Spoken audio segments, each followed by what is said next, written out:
You are trying to do service to the people who interact with your business. And until you know what they actually like and are compelled by, you're not doing them a service. You're just sort of wasting their time. Your all-consuming goal is to discover that. And at every stage, there is a carrot for which they would walk through the gateway to the next stage. You are now listening to the Creative Juice podcast brought to you by Entrepreneur.io.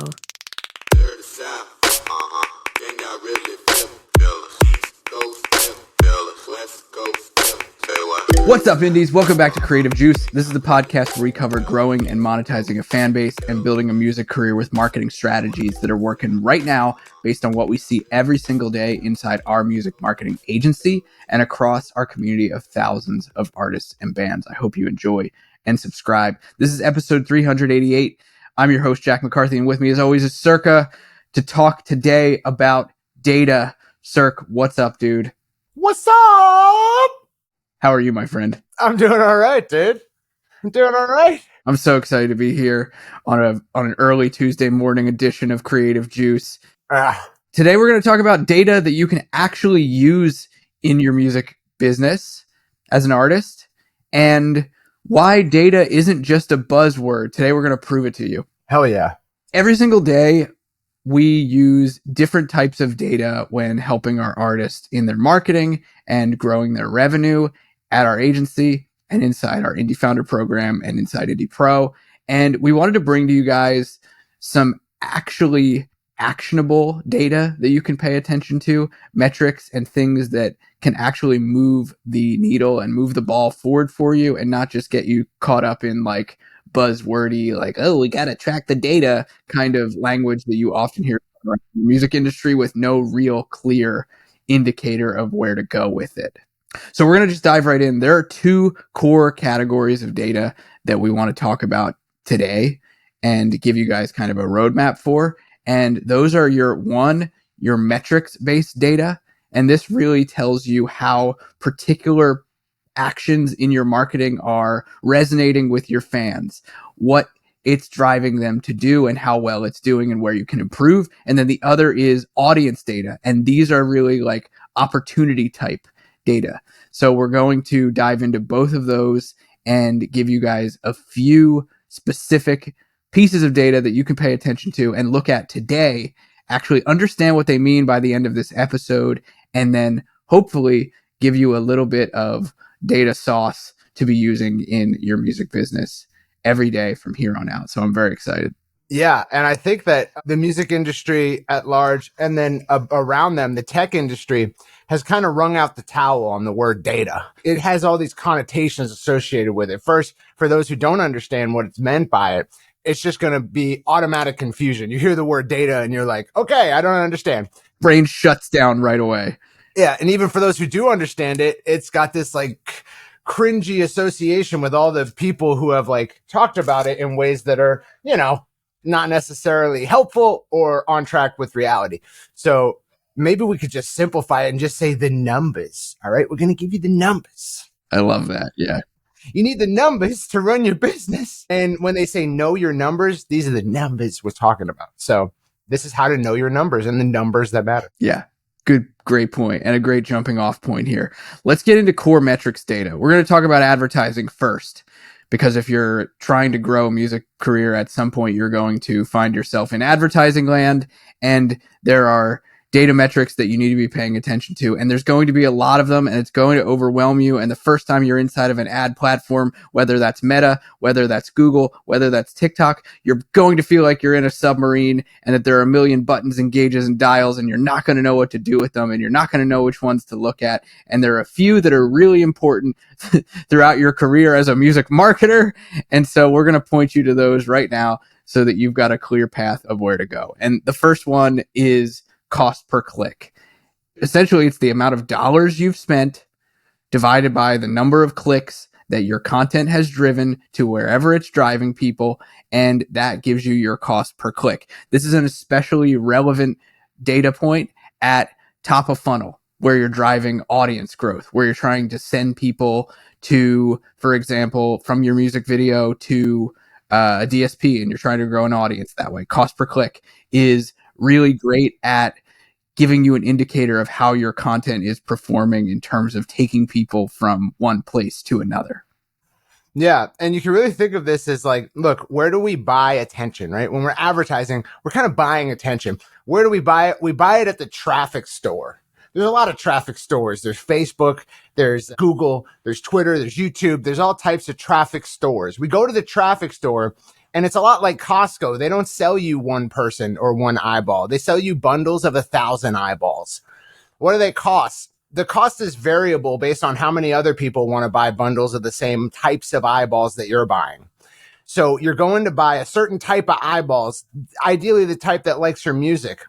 And their cost per 1,000 is associated with the amount of competition. How many other people are trying to buy it? And when you buy it, you get to show them your ad. Now, the thing that the ad platform does not control is how many of those 1,000 people click on it. But what they can do for you, they take the amount you paid and they divide it by the amount of people who clicked on it. But what you actually paid for was the 1,000 eyeballs. And you could hit the lottery and get all people who were just like super clicky, or you could hit the reverse lottery and get a bunch of people who are not very clicky, and your CPC will fluctuate thusly. So your cost per click, again, like, because it's a misnomer, people think they're paying per click. You're never paying per click. The ad platform does not control whether or not the person they show it to clicks on it. And if they're charging you per click, they're really kind of screwing themselves over, which is why pay per click largely faded.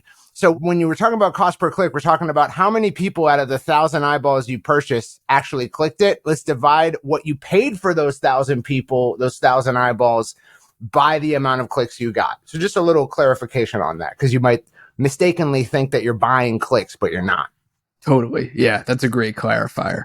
But all in all, what that metric tells you is how your content that someone is consuming is compelling them enough to click off platform.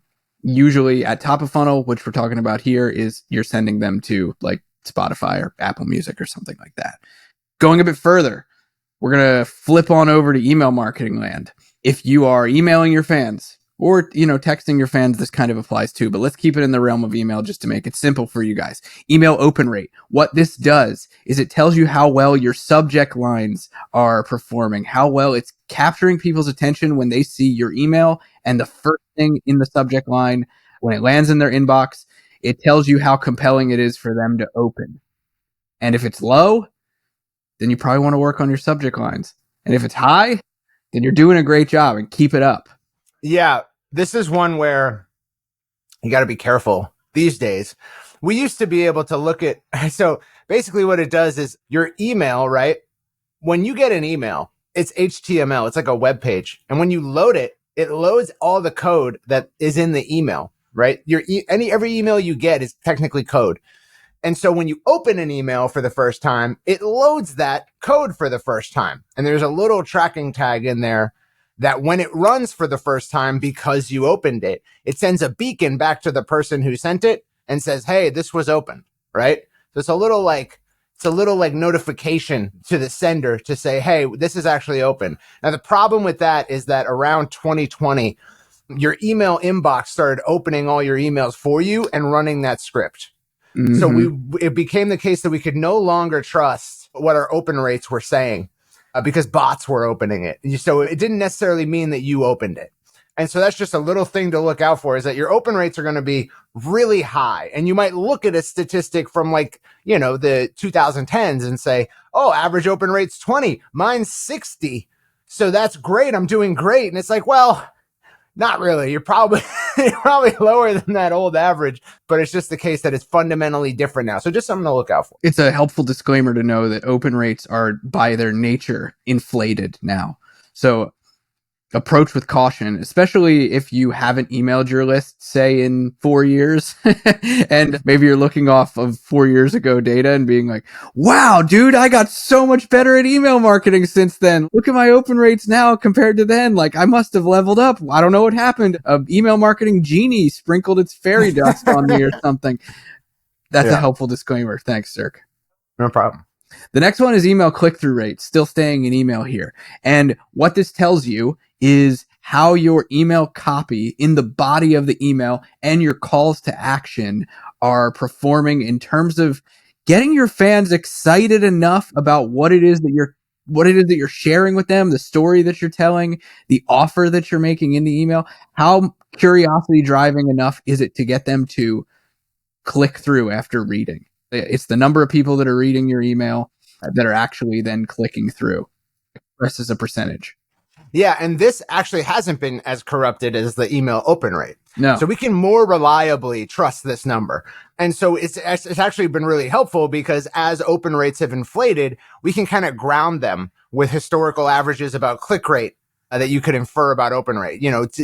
Open rate is related to click rate, right? So if you previously, like back in the day, you would have a 20% open rate and 5% click through rate, right? We could say that like maybe it would be 25 and 5, or maybe it'd be 20 and 6, but it's not going to be like 20 and like 70 click, right? It's going to be within a range of this sort of like bounded relationship. So we can infer open rate based on click rate, and click rate's kind of the only metric you need to worry about now.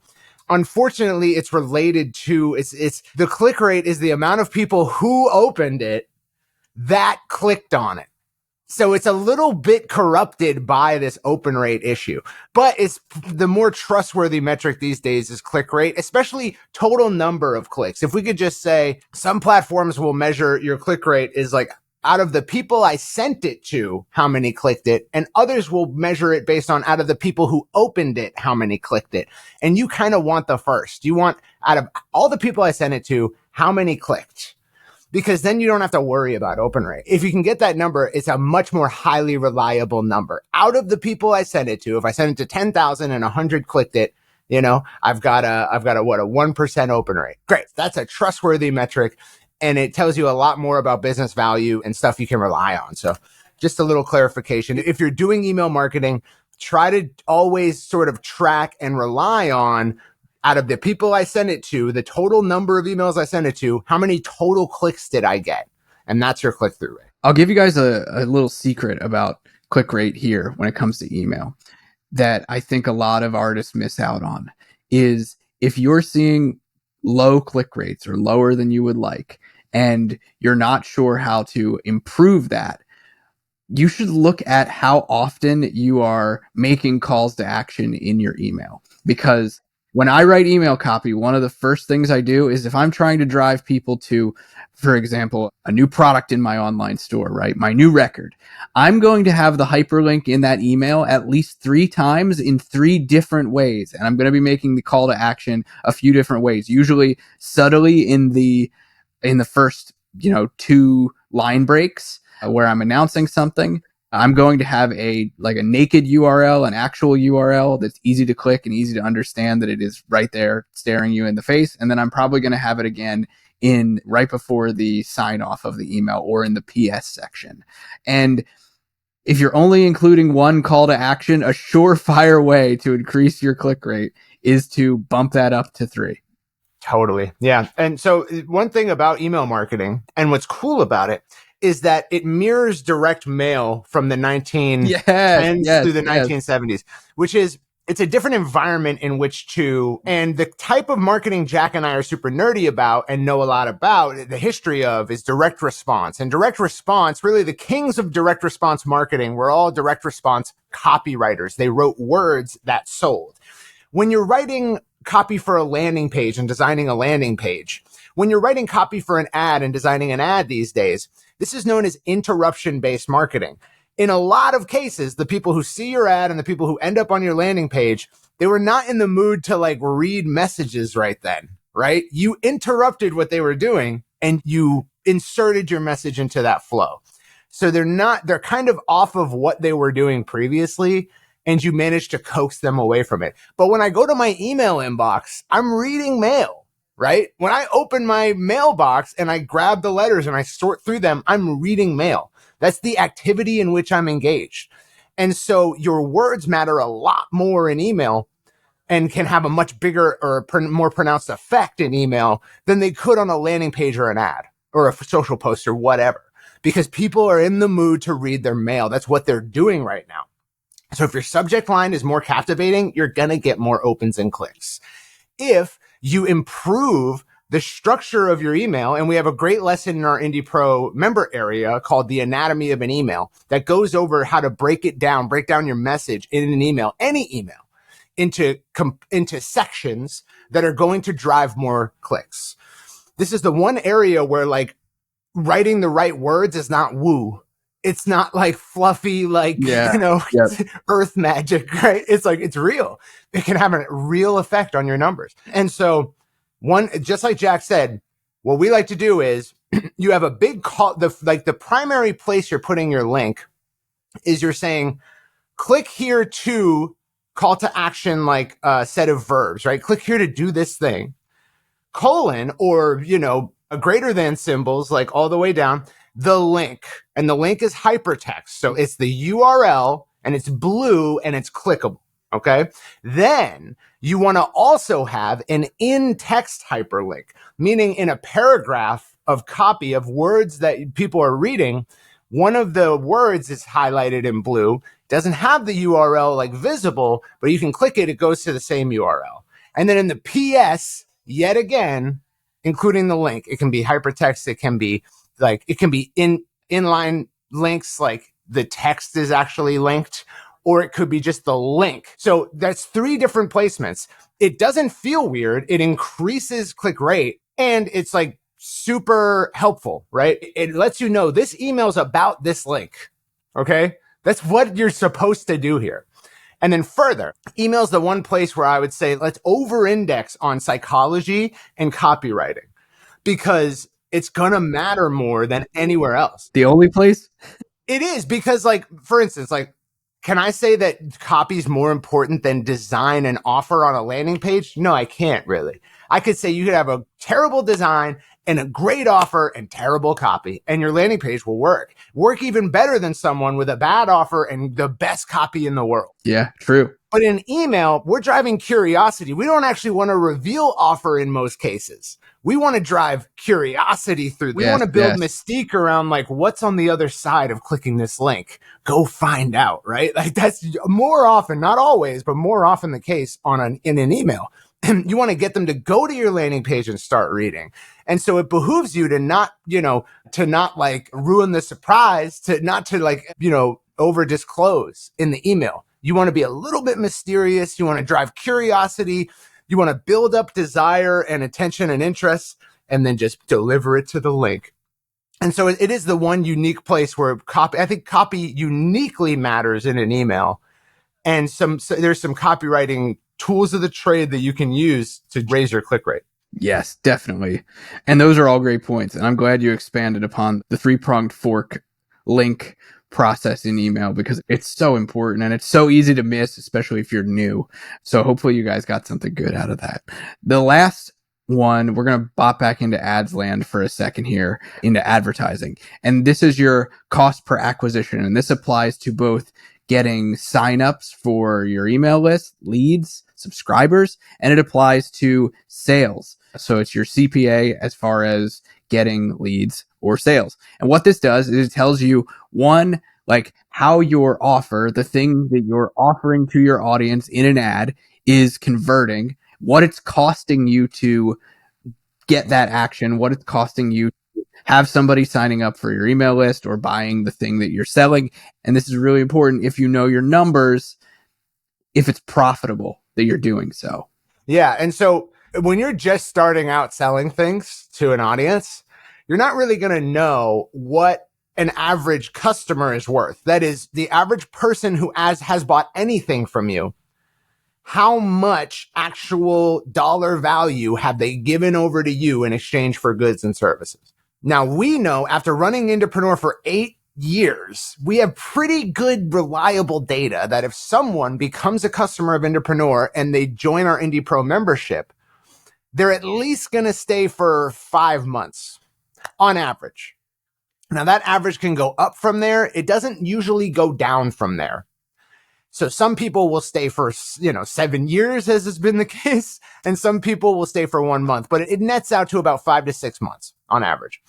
We know that after 8 years, but we did not know that in year 1 or year 2 or year 3. It took a while before we had enough data to say this is pretty reliable and we don't expect it to randomly just change. right? You're going to eventually reach a point in your business where you know that pretty well. And what that changes for you is that, Indie Pro membership is $55 a month. 6 times 55, that's going to be what? 110 times 3, that's $330.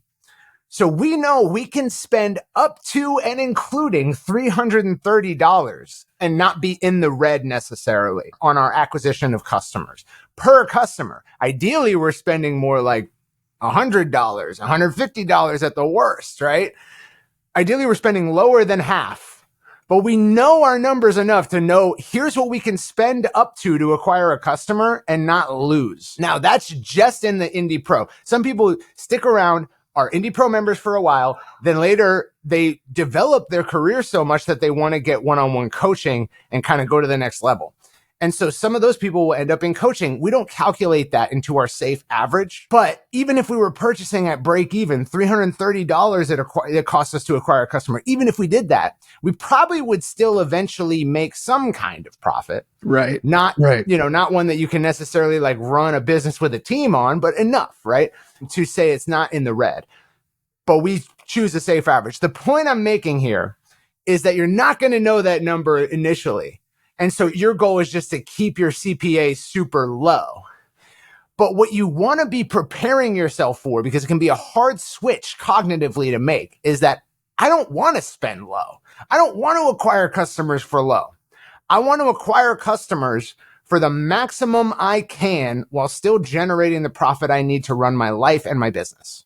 The old maxim that took me a while to really just take in and understand is that I know what you're going to say. Those who can spend the most to acquire a customer win. It's a mantra.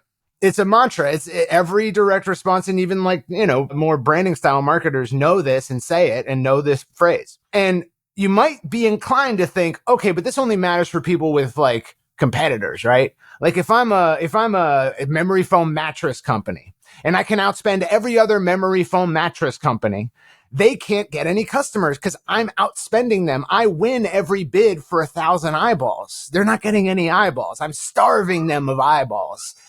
Yes, that's what the phrase means in one way. But just because you don't have competitors like the memory foam mattress company doesn't mean that this isn't true for you. It still is the case that if you can spend the most among all those competing for the eyeballs you want to buy, you win. And it's not just other artists competing for the eyeballs you want to buy, right? There's all types of businesses that want to compete for those eyeballs. So it still is the case that if you can spend the most to acquire a customer, you win, and you can actually be more reliable, because it's not like some fluke or hack or trick or workaround or secret you discovered that's keeping your CPA low. You're just buying traffic in a reliable, like completely stable way. Hey, yeah, I'm spending $15 to acquire a customer. If I really blew out the gauges and tried to get some like optimizations and tricks, I could do like maybe $5. And I would make more money in the short term, but I would have to pay a lot of attention. I'd have to do a lot of maintenance to my campaigns. And I'm really just happy if I can just buy them at $15. I don't care. If I can do that for 10 years, I'm way better off than if I can get $5 to acquire a customer for like a couple of months. It's so much more effort. It's not stable. It's not something I can rely on. And so a lot of our indies are very psyched to be acquiring customers at like $3. And like, yes, that is really cool that you can do that. And that we have a community of artists, independent musicians who are able to achieve that kind of result. It's awesome. But you want to have your mind tipped towards the long term, and understanding this fundamental maxim is that you want to get to a place where you know how much you make on average per customer so well that you can just cut it in half and say, I'm willing to spend up to this number, no matter where I get them from. I'm glad you brought this up, because it's important to go a little deeper beyond CPA, cost per acquisition, as you grow, as you learn, as you build your business, because eventually you don't need to rely on individual transactions to tell you how your marketing is performing, right? You build the averages, you build the customer profile. And that's the kind of data that over time, like CPA as like a data metric, it nicely compounds upon itself as you learn, as you grow your business, as you learn more about your business, as you know more about your customers and what they spend. you get a better sense of what the profitability metrics actually look like, as opposed to like you're running ads from day one for your very first offer and you're like, well, I don't really know what it's going to look like. So right now I just need to make sure that I'm making more money than I'm putting out. And that's all I need to know right now, today. The 2.0 version of that is, once you truly have a sense of what a customer is worth to you, then you can spend up to that or even more potentially, depending on how risk on you want to go, which is really great. So I'm glad you brought that up. It's my pleasure, because it's definitely something that like I a lot of smart people said it to me, and I like kind of accepted, like, these people are not dumb. I assume this is true. I just don't know how it's true yet. Like, I'm trying to get the cheapest CPA I can find.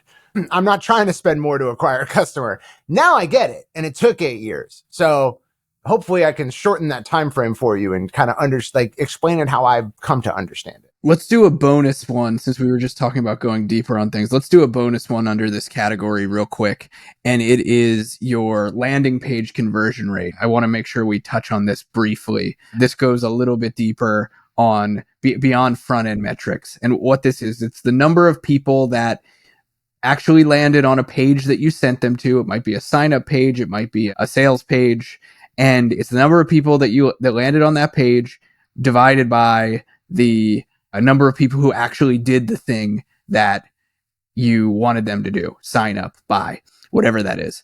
And what this tells you is, very simply, let me make this super simple for you guys. What this tells you is whether your offer, the thing you're offering, is clear enough, number one, and that's really important, and two, compelling enough for them to take the action that you want them to take. Is it clear and is it compelling? And those two things work together. And so that's what your landing page conversion rate will tell you. Am I being clear about the thing that I'm offering? Is the thing that I'm offering compelling enough to the people that are landing on this page that they want it enough that they take the action that I'm asking them to do? That's literally it. Yeah. And I think a lot of people sacrifice clarity for persuasiveness. They learn some copywriting tricks from a couple blog articles or videos or podcasts like this, and they over-index on like the tricks, the psychological aspect of it. An interesting story is that one of our biggest like customer acquisition runs that we had, Jack and I, and we took a workshop called the Everlasting Ad Strategy by Dominate Web Media at the time. Shout out Keith Krantz. Shout out to Keith Krantz, a controversial figure if ever there was one. And we did what the workshop said. We built I had a YouTube video at the time detailing sort of like my demo run with my own group to test out some of our entrepreneur strategies and refine them a bit. And I made a YouTube video about it, just detailing my whole process. And then we updated all of our trainings based on that process that I had run successfully. So we made some tweaks. And then we went out to the market with that video and we wrote long copy. Like the ad was like, I don't know, 3,000 words, 4,000 words or something. Yeah. Very long. You had to click see more, and it was like a mile that you would scroll. And in that copy, we put the price, everything you got for the offer. There was no mystery whatsoever. It was like very clear.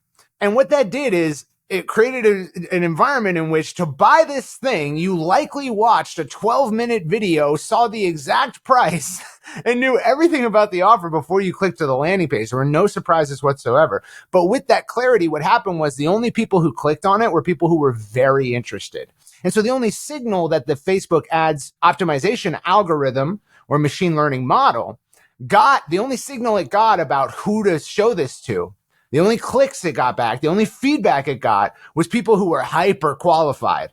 So it was slow at first, but then it became, we were spending $1,000 a day on this ad campaign because it was just reliably acquiring customers for one of our main products. And what we learned through that is that sometimes clarity outpaces cleverness and psychology by a mile. Right? Sometimes just being really clear and obvious and not confusing anyone can matter a lot, because it roots out, and another hard lesson that we learned was like, you don't want people who are like, weren't paying attention. You don't want people who were like lulled into the sale. You want people who were very aware of what they were buying and they are the exact right person. because everything that you do trains on the feedback of who responded. And you need who responded to be the most right person it could be. The person who's going to be with your business, be a fan for years to come. You don't want any junk in that data set. So clarity can really matter a whole lot. Definitely. Yeah, there's definitely a fine balance between clarity and persuasion. I agree. And so, yeah, that's what matters. I love it. Let's get into the second kind of category here. Going beyond core metrics, let's talk about audience data. And I think you guys are going to really dig this because it's simple. It's easy to look at. These are audience metrics that won't confuse you and data that you can take, pretty critical action on in a number of different ways.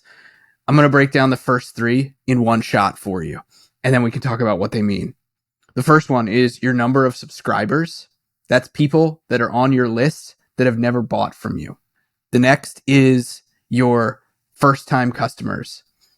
These are people that have bought from you once. And then third is your repeat customers. These are people that have bought from you more than once. Seems pretty straightforward, right? I guess it's worth mentioning here that subscribers are also made up of people who can also be considered to be made up of people who have bought from you and have bought from you multiple times. But for the purpose of this exercise, consider that when we're talking about subscribers, we're talking about people who haven't bought. You could start by just getting your customer list, right? Just because you can export that. Maybe you have Shopify and another provider. You got a couple of different places where people become customers and they have lists of emails. So you can concatenate that all together, combine the lists into one list.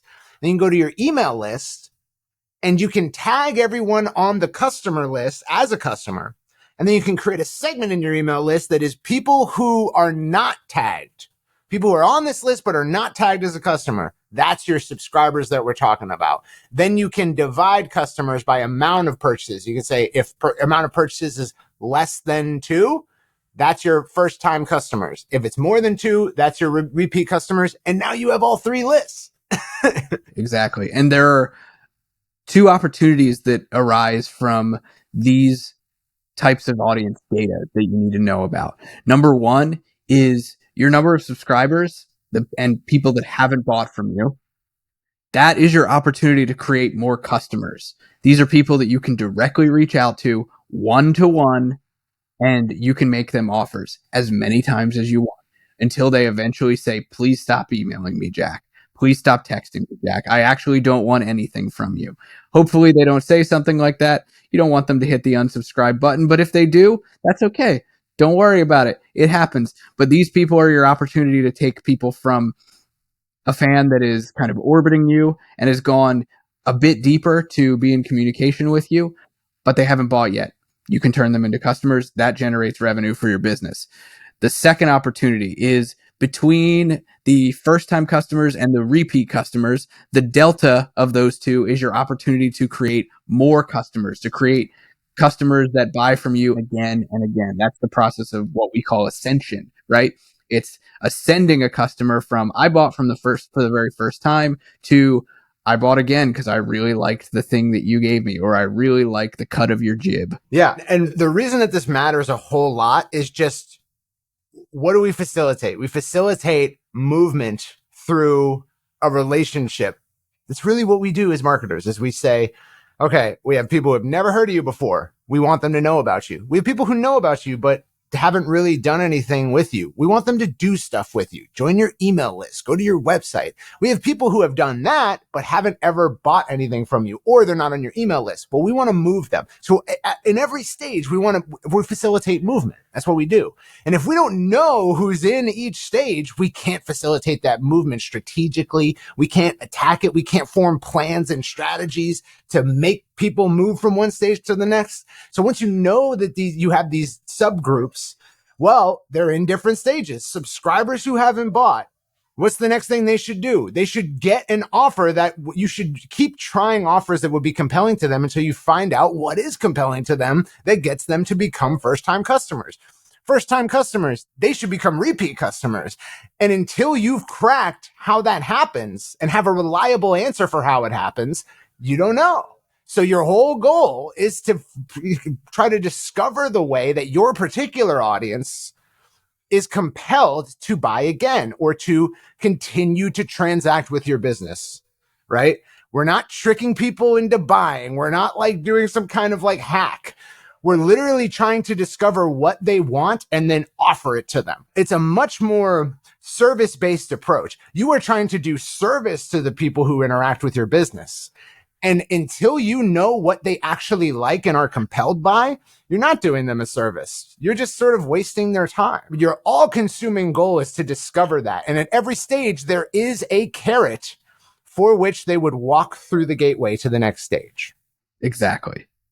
Now, there's two other audience data points that I think are really important for all artists to know and that we use all the time.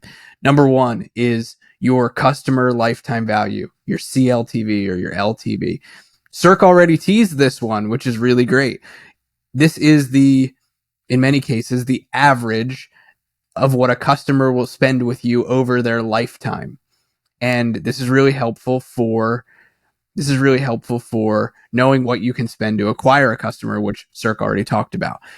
What's really cool here is when you know your average customer LTV, you can see and recognize opportunities to make your customers on an individual level, and then as a result, on an aggregate level, worth more to you over time.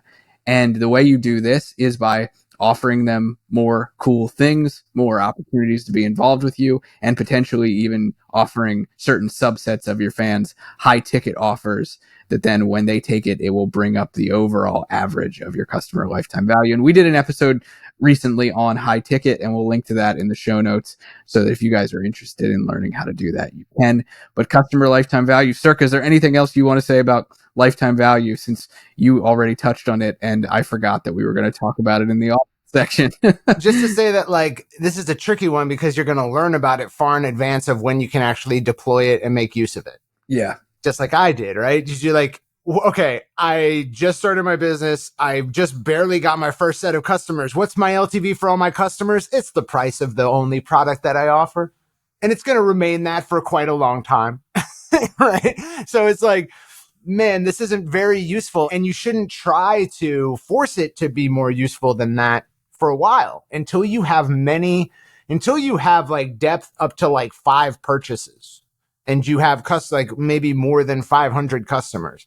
You really don't need to worry about this because it's going to be like, would you have one album that you're offering for sale and maybe a t-shirt or some other stuff? Okay, cool. Your LTV is like a mostly known quantity. Yeah. And ultimately you're trying to acquire customers under the profit margin of your main product. So if your main product's a CD, it's $20.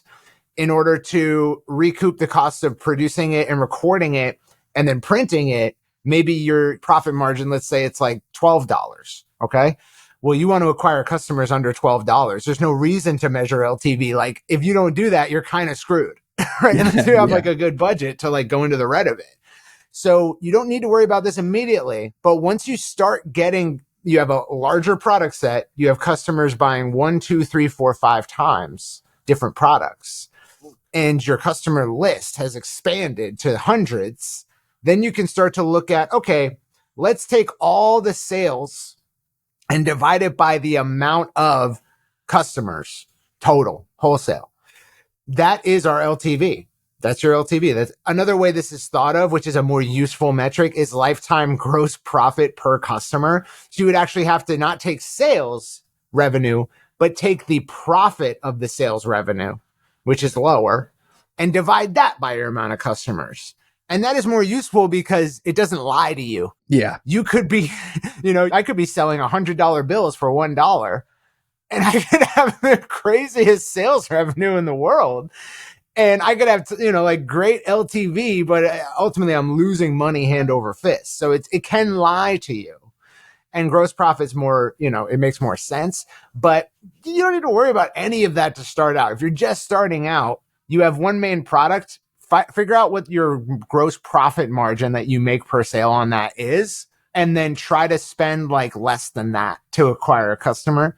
And that's going to be super helpful. But later on, LTV really matters. LTV was the metric by which I was able to say, okay, we should make a little north of $300 on average per customer because our stick rate is so good. People stick around a lot more than your average business.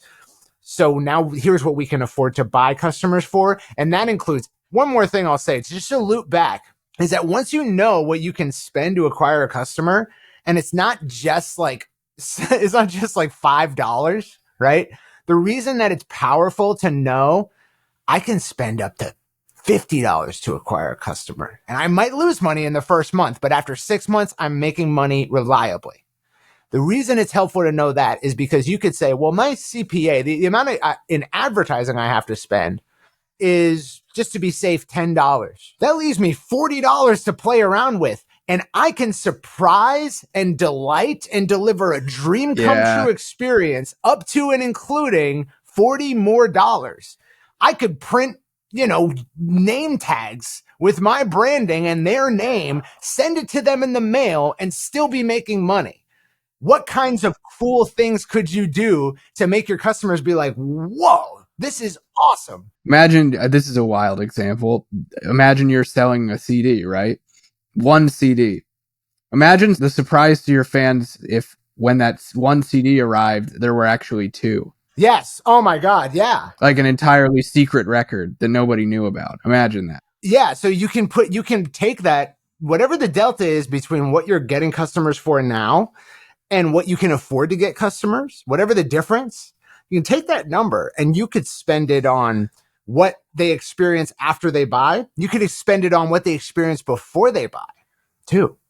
You can make the wooing and the dating phase of generating a customer that much better.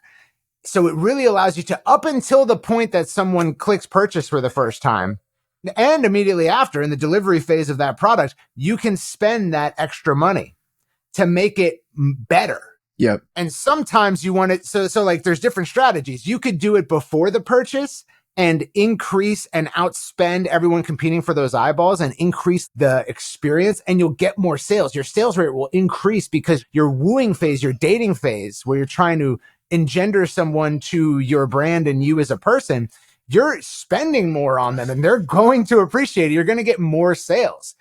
Or you can spend it after the purchase and make that first purchase a dream come true experience to the degree that, guess what? Your second purchase sales rate goes up because the first purchase was so good. They're like, of course I'm going to buy something else. Yes. And you can have your stick rate go up. You can have the amount of time that someone is actively making purchases from you expand into infinity. It could be their whole life. And this is like such a huge hack. Like it's such a huge win to be able to know I can spend more. And I don't have to spend it with Facebook. I can spend it on them.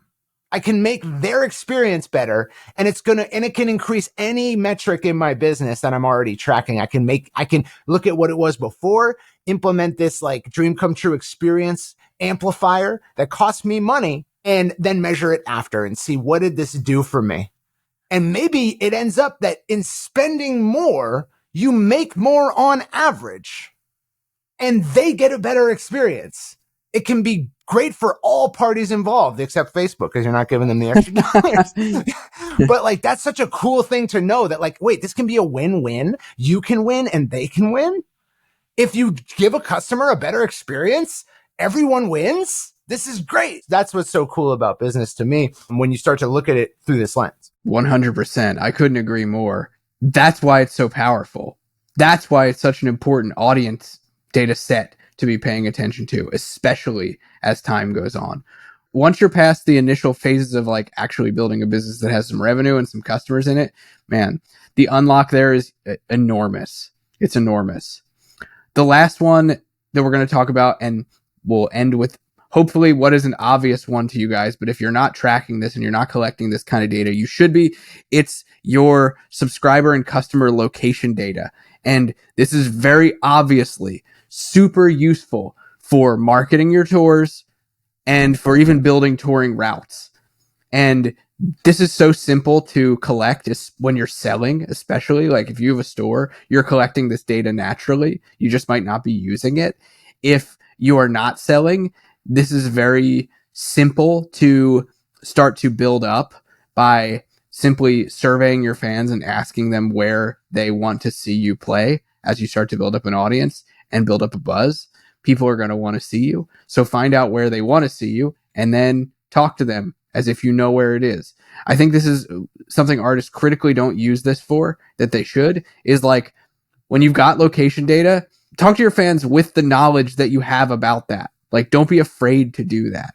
I see so many artists that I know have location data on their fans that I just got an email the other day from an artist that was like, I'm coming from Australia to Kentucky. And I was like, I live in New Jersey.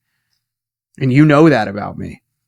So why am I getting this email? It is happening all the time.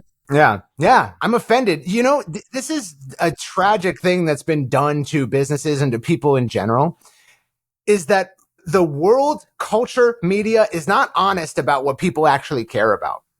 Apple is not honest about what people actually care about, and it's actually killing their business, which is that, like, look, should people have a right to privacy if they want it? Yes, they should. Do people care that much about privacy? Not really. No. Is Facebook still one of the most profitable companies to have ever existed? Yes, it is. Despite the fact that they do not preserve privacy in the way that all of the huffing and puffing and the breathless, like exasperated protest about privacy in the internet age, for all of that, it still is the case that people would rather the product be free than have supreme privacy. They care about free and cool. They don't care about advertisers can't like tailor their message to me. And when I was younger, before the era of targeted advertising, when I was younger, I would wonder, because I would watch TV all day and I would be like, why am I getting car commercials? Why do I have to sit through diaper commercials? None of this is relevant to me. I wish I could only see ads that I actually care about. I literally thought that as a television watching youth. And then it became the case. And then people started to bemoan it as if it was a bad thing. And I'm like, you seem to not remember what it was like to sit through endless commercials that are not relevant to you. Wow, dude, you just unlocked a core memory for me. It's you too. I also remember thinking that, but I don't think I've thought about that until just now, that I used to sit, like, I'd be watching Nickelodeon and be like, why are there baby commercials on right now? I'm not a baby, you know? Yes. Yeah. I hated it. And I don't usually have like desires for how to be marketed to, especially not as a youth, but this was one that stood out. And people don't want untargeted advertising. And it's like, I can't believe they tricked people into believing that's what they wanted, but they don't want it. People don't want irrelevant messaging clogging their attention. They don't. And so if you can tailor your message to someone's actual scenario and save them a message that was irrelevant to them, that's good for their experience. I know a lot of fuss is made about it, but guess what? It's actually not good to be inundated with messages that don't pertain to you. It distracts you. It wastes your time which is limited on this earth for you. You don't have infinite seconds. Every second I wasted watching a car commercial at age 12, guess what? It was bad for me, right? So do not be afraid to leverage the data you have about someone to tailor your message to them and only show them messages that are actually relevant to them. And what that actually ends up in is less messages. They get less messages and they get less cognitive waste and time waste because you're doing that. It's a service to people to target your messaging. It is. It just is. It's because the alternative is so much more painful. It's junk. Yeah. So don't let media convince you that, one, people care a whole lot about privacy. Like, I'm not saying this to be nefarious. They just don't. I don't. If people cared about privacy, they would never use Facebook. They would never use YouTube. They would never use Google. But they care more about convenience and features than they do about privacy. And so give them convenience. Give them features. Don't try like bend over backwards to give them privacy necessarily, because that's actually not what they want. And that's proven ever more the case by the fact that like Apple's fallen from grace since they started this like privacy like quest, right? like they trust me. Apple was a lot more powerful and relevant and putting out products people really wanted in 2015 than they are today in 2025. Well said. I have nothing to add to that. But I hope this rundown on data today was useful for you guys, because from both the metric standpoint and the audience standpoint, this is the kind of data that we use every single day for artists. And it's the kind of data that you can be using every single day to help drive decision making about your marketing, about your business, about what you're offering, about how you're engaging with your fans. These are, man, some of the core ones that we use day in, day out that I think get lost in the data buzzword sort of zeitgeist of the music industry. And if you can just focus down on these, you will grow. You will see your business grow. You'll see your audience grow. And ultimately, you'll have a clearer path to running your music business in a way that is actually moving it forward. So I hope you guys dug this. I hope it's helpful. We'll see you next time on Creative Juice. Peace out. East Coast, feel us, West Coast, feel me. Say what?